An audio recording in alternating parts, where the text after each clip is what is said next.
Nu, ko apsveic tev ar čempionu titulu? Tagad tu esi Eiropas čempions, sastāv cīņu un jau Eiropas čempions. Nu, kā tu tur bija? Sitiens pa olām vai tomēr pa akni? Nē, es 3 reizes pārprasīju, jo man nebija īsti droši. Centos pa kāju iekšpusēm sist un pa korpusu, bet es pārprasīju un bija akniņi, drāpīja akniņā smuki. Bet kāds bija plāns?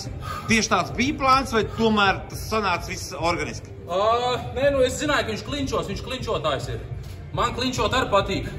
Tā kā man izdevās tā klinčošanās bišķi labāk. Plāns bija vienkārši turēt rokas augšā un apostīt gaisu, pastīties, kā viņš. Un kāds gaiss ir zālē? Sālpots, mazs kāveklis, karsts ir rosīts, tur bišķi vajag ieslēkot kondīšku. Tagad otrs jautājums, kas tālāk? Titulu tā kā plāno aizstāvēt vai tomēr savu ceļu ies? Es baigi zinu, kā neplānoju, skatīsies, kas nāks pretī.